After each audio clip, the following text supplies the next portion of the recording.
Good evening. I'd like to call this meeting to order of the Cedar Falls Board of Education with the reminder that the actions taken this evening will focus on our students and their achievement. With that, do I have a motion to approve the consent agenda? So moved. It's been moved to approve the consent agenda. Do I have a second? Second. I have a second. Any questions or comments regarding the consent agenda? Hearing none, all in favor signify by saying aye. Aye. Aye. Opposed, same sign. Motion carried. Do we have public comment this evening? I've not been. We do not. Okay, no. thank you. All right, moving on to item D on the agenda, communications. Arlo, would you be willing to step up and talk about what's going on at the high school? Hi. So, Student Senate and our leadership groups concluded our food drive last week. So this morning we loaded up all our boxes of food and we sent it to the food bank. There was a reception today where the total was announced. I haven't been able to find that out yet. I do know that just from the high school alone, we raised 12 meals per student, which is great. And I know that even more will come from the total from the elementary schools and from all the schools competing. So I know that was a great event and it did a lot to help the community. Student Senate moving forward is working on a project to thank the teachers for Thanksgiving. We'll be discussing that this week.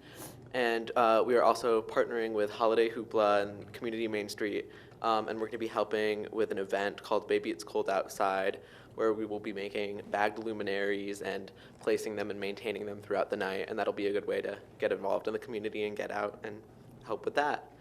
So in terms of the school as a whole, I want to start off, of course, by congratulating the volleyball team on their state championship for the first time in the school's history. Speaking personally, this team is such a positive influence on the school as a whole. They're all, amazing people besides being very talented athletes, and they worked incredibly hard for this, and it's an awesome achievement for the school. We also had our fall play this last weekend. Speaking personally, I think it went pretty well. And it was a lot of fun, and I think we put on good shows for the school and the community. So our first quarter has come to an end, and I think so far this year has been great for Cedar Falls High School, and I'm looking forward to continuing on into the winter. So if there are any questions. Any questions for Arlo? I got to go see the play and it was really awesome. So thank you for that. Yeah. Well done. Thank you. That was a lot of work. Any other questions? So does it feel like your first quarter of your senior year is completed? Yeah. No, it's really weird. Now that the play's over, I have to get back into the college zone, and that's kind of scary, but it'll be good. And it'll go quick, so Yeah. that's good. Well, thanks for all your work with the food drive, Arlo. I know you did a lot of work with that, so that was really impressive. Thank you. Thank you. Thanks. Okay, moving on to item E on, the newsletter. Janelle. Yes, we're excited. We are going to start somewhat of a new tradition, if that's okay with the board. Underneath communications, we thought it would be good. Every 2 weeks, we have a newsletter that goes out to thousands of people across our community, really across the country, that people sign up for. And we thought it would be good to be able to provide that update to the board. That way people not only on the school board, but also, in our community would be able to just see just a snapshot of some of the things that are going on across our school district for our students, and it's wonderful to see it. Thank you, Dr. Petit. So yeah, I'm just going to be covering some of the highlights to kind of talking about some of the communications things that have been happening across the district.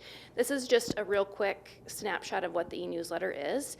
Believe it or not, I have to just pare things down sometimes because there are so many great things happening. So this was the one that we sent out last week. We have 11,000 email addresses that it's sent to about twice a month. That includes all of our parent emails, all of our staff emails, and then we also have kind of a list of community supporters. If there is anyone that is watching that would like to receive the e-newsletter, you can go to our district website, cfschools.org, under About Us, and then e-newsletter, and you can find the information to subscribe to it. Arlo kind of covered this one, the Tigers taking home the state championship in volleyball. I was lucky enough to be there Friday, and I think it was a pretty quick sweep they had, winning all three. But the thing that was most exciting was seeing the number of people that we had there. That was what was so impressive. If you hadn't heard yet, Michelle Drow, Lincoln Elementary music teacher, is a Grammy nominee. She was nominated by Lincoln Family for Music Educator Grammy and was selected as a semifinalist. KGAN, Fox News did a great segment on her, and then she also did about a 20-minute Iowa Public Radio interview. So if you are interested in finding out that, it's all linked within the e-newsletter. But she has just some amazing stories talking about the impact and that music has made, and then on her students as well. So it's a really great story. Another highlight from Lincoln Elementary, Lindsay Maynard, the Art Educator of Iowa Award for the Outstanding Elementary Art Educator. That's all of our elementary art teachers there having a little fun, giving congratulations to Lindsay. So that was just announced this fall. Another big highlight that happened last week, we had a class from Hanson Elementary win Gift of the Heart Award at the National Philanthropy Day. This is a group of current fourth graders, but last year in third grade, they took it upon themselves to start a fundraising campaign called Bracelets for Bo. Bo Weikers, the young man in the vest there, is Bo, and they ended up raising $6,000. It's a pretty impressive amount of money for the inclusive playground that they're fundraising for in Cedar Falls. So they were nominated and then won as part of those awards, and then they were all able to actually go as a class to the awards banquet last year. There was an anonymous donor that paid for all of them to go, and it was pretty awesome to see. Then they also received a check for $250 to put towards those dollars. Another kind of fun thing, so last week the Central Rivers AEA had the very first paper roller coaster challenge.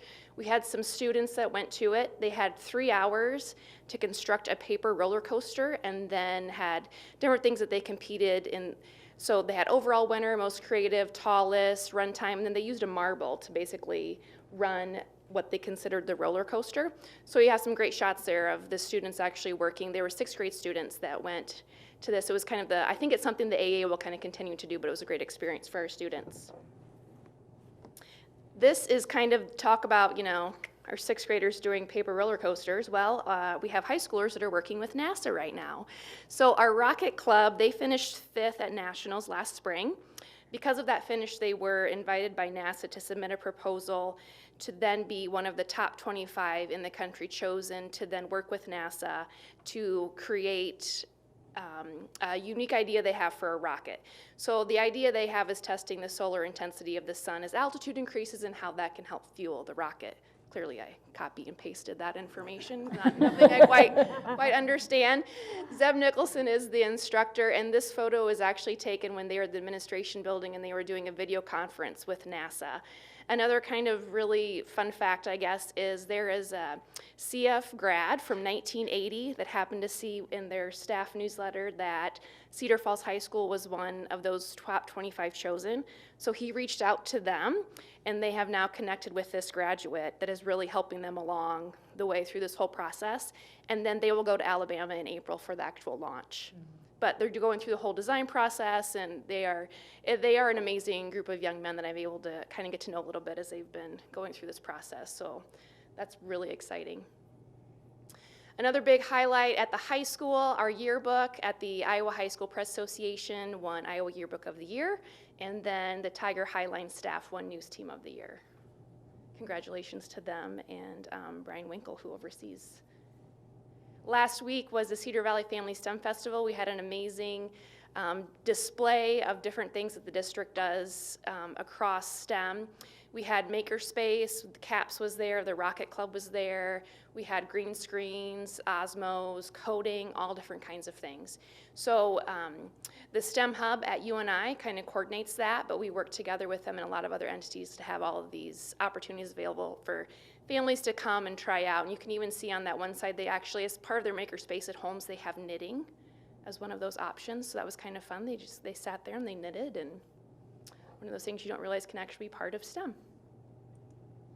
And then we'll finish up here at the high school. Again, they had some great honors for some of the coaches and staffs for women's swimming, football, and men's golf. They were all honored as coaches and staffs of the year in their respective areas. Any questions?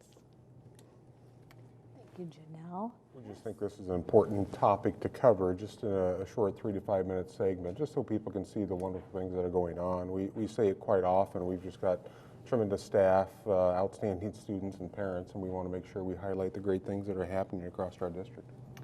Janelle, what other social media platforms do you send that out on?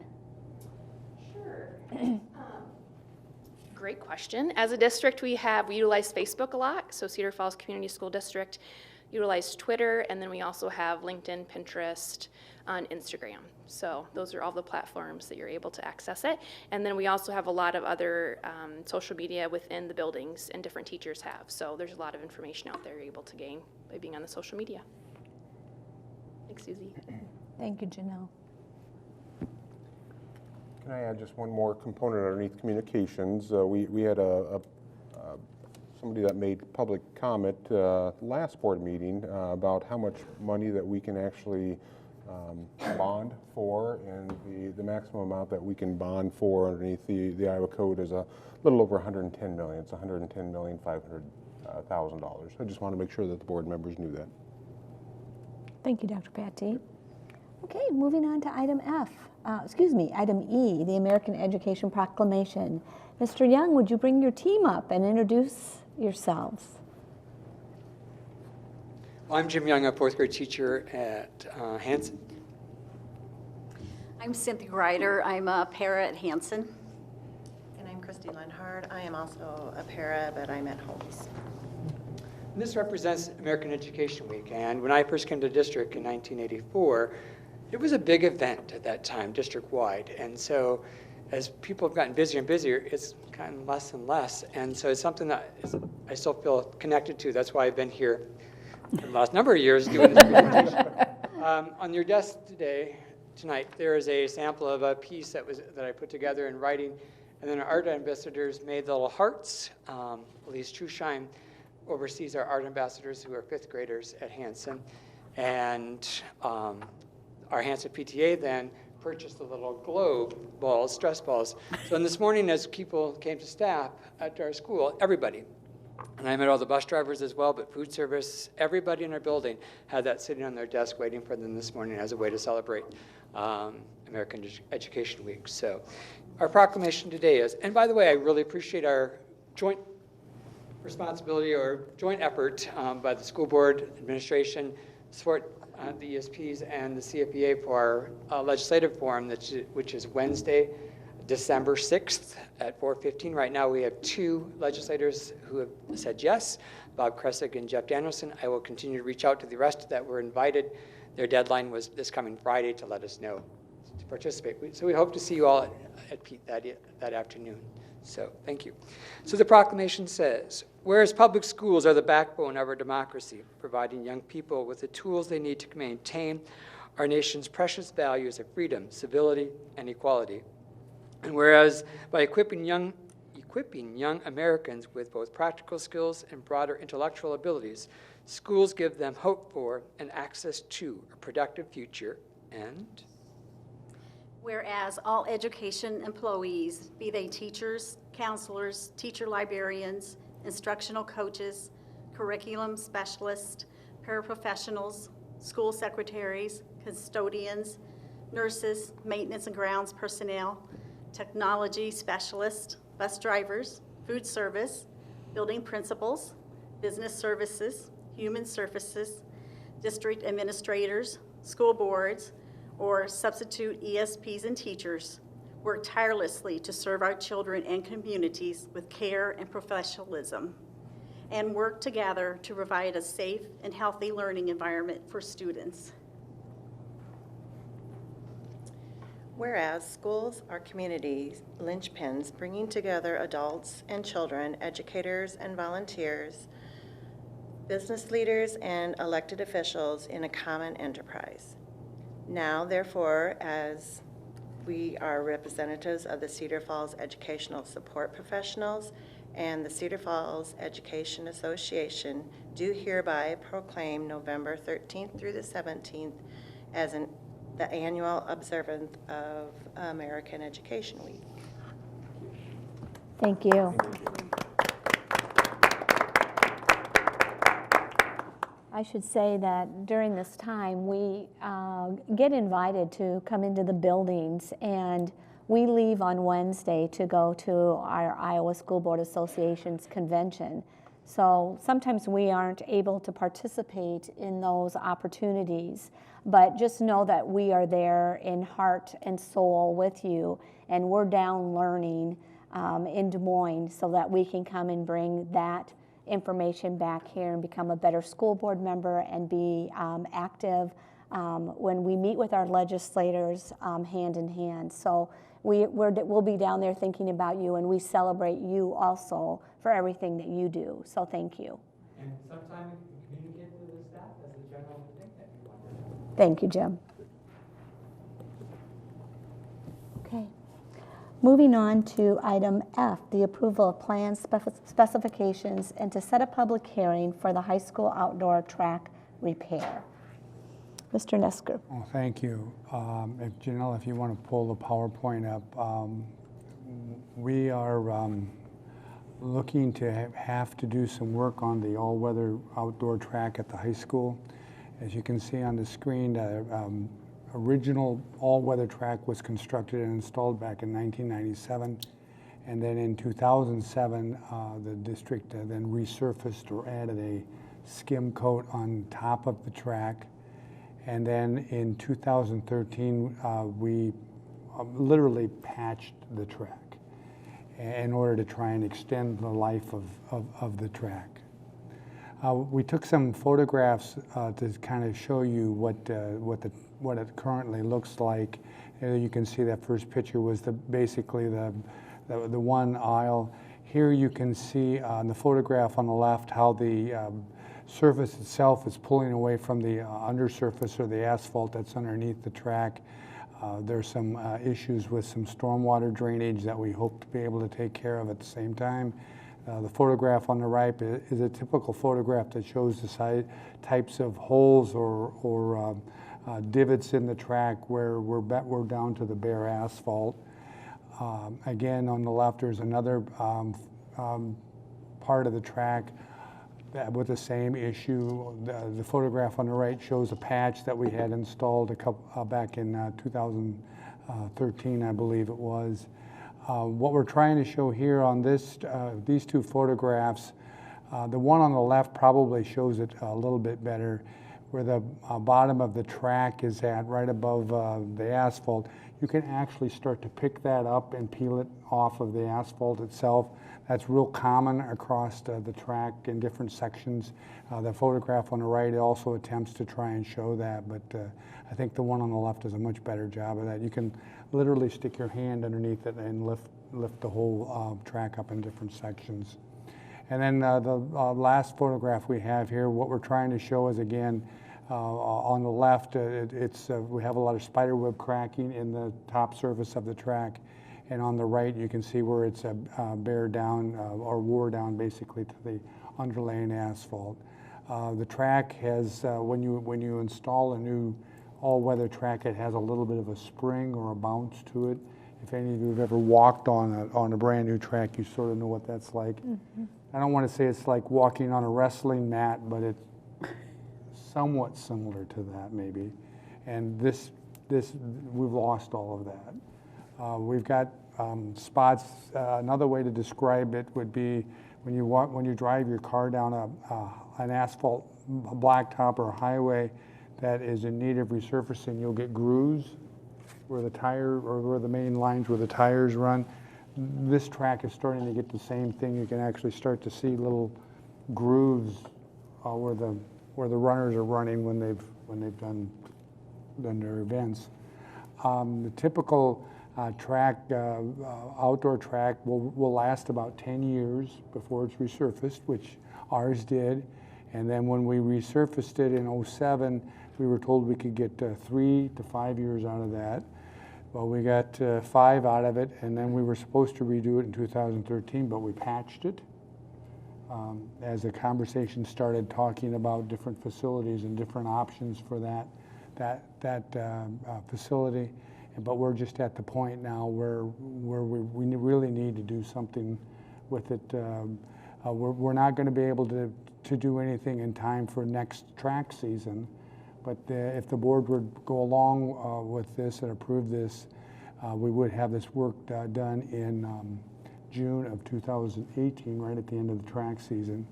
We've estimated that with working with Envision Architects, that the project would run about $165,000 to have the old surface taken off and a new surface laid.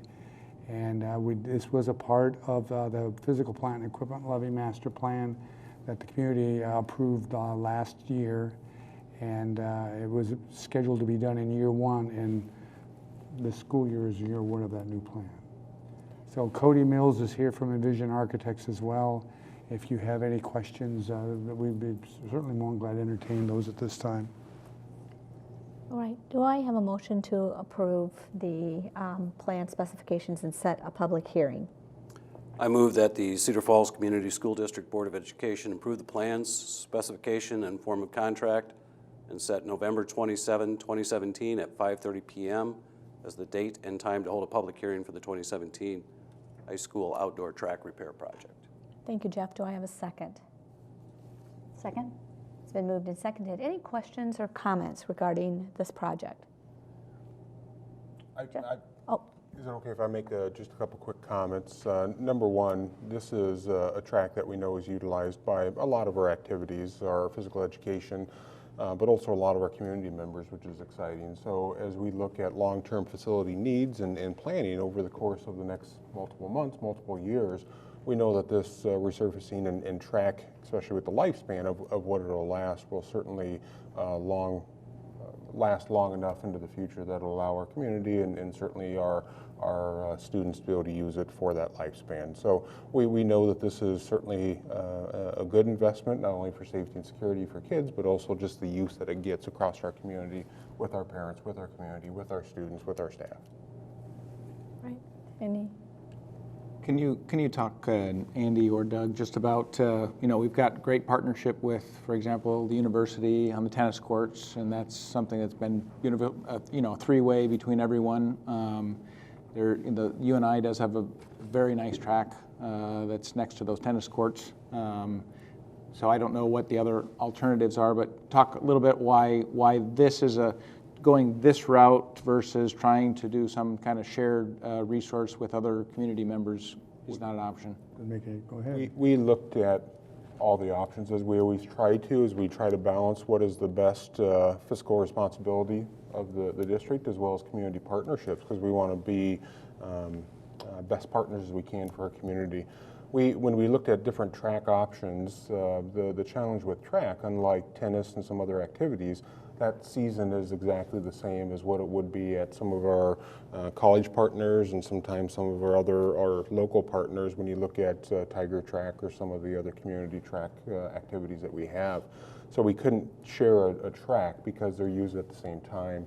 We also looked at options as far as what would we could do if we looked at maybe turning one of our cinder tracks at one of our junior highs into an asphalt track. But the cost to be able to lay all that sub-concrete and all the other drainage and then build that track out to make it a full-fledged working track just became so cost prohibitive. It didn't make sense to look at that long term. This not only provided us with the necessary resources, but also made the most sense economically. A couple other logistical things associated with that. Our tracks also, our junior high kids also use the track for their events, not practice so much, but their actual events. And then a lot of times, and I don't know if anybody at the board's ever gone to a track meet or not, but they tend to run into the evening. And at UNI, while they have a wonderful track, there's no outdoor lighting. And so the track meets would have to start earlier in the day, which would mean Cedar Falls kids, when they're at home, would have to leave class early in order to go to those types of events. There's not the seating at the UNI track that there is at the high school track as well, and that could potentially be problematic. But it really is a timing issue. Everybody wants the same thing at the same time. So then another question is, we are marching towards building a new high school. And obviously, this track is located right next to our current high school. And so I guess, how do you envision that, We don't know the exact timing. That depends on our community when we build the new high school and we were able to pass the bond. But you know, let's say that this track still has useful life and that site is no longer our high school. I guess kind of how that fits in, and then also we have 50 acres of land on 27th Street. Why can't we invest this money at 27th Street and just build the track once out there, and it'll be right next to our new high school? I should have mentioned that as one of the options that we explored as well. The challenge is with the 50 acres with the new site, we know we have to do a massive amount of grading there and substantial grading for that site. And the challenge is if you go ahead and build out a track at that site, you'd still have to do the grading because of the water retention, the layout of the building, the parking, the other green spaces. So it's one of those that you can't do at this time, at least in a cost-effective manner, with the layout of that site and where you could place that at on that site. So that was something we explored and looked at. The other conversation, we know that as we look at a new high school and the timing of that, not only going through a bond proposal and approval, then the design as well as the construction and then the occupancy of the building is probably anywhere from 4 to 5 years when you look at that realistically. Lifespan of a track, as we look at that over the course of resurfacing, will be anywhere from that's 7 years to 8 years, hopefully a little bit longer. We fully expect that track to be utilized during that time frame, even if we look at a new high school within 5 to 6 years, because it's going to be used certainly by our students during that time frame, but also our community during that time frame. Thank you. Good questions. Any other questions or comments? Hearing none. All in favor signify by saying aye. Aye. Opposed, same sign. Motion carried. Thank you. Thank you. Cody. Moving on now to G, Superintendent's Report. We had this be a fairly short meeting. We knew that there was going to be an interruption of broadcast here coming up, so we knew that this would be a little bit shorter meeting. But we also know that due this week is our annual convention, which Joyce just spoke about earlier, and that takes up quite a bit of time and certainly a lot of dedicated focus by our school board members, and we thank you for that. And then again, that is this upcoming Wednesday and Thursday where we have that state convention. On the November 27th board meeting, we'll have a board report, and that'll be the Iowa Association of School Boards follow-up, and again, we'll begin that at 5:30. December 6th, we do have that legislative forum at Peach Junior High in partnership. Mr. Young spoke about that. Very excited about that opportunity as we discuss the upcoming legislative forum with our legislators.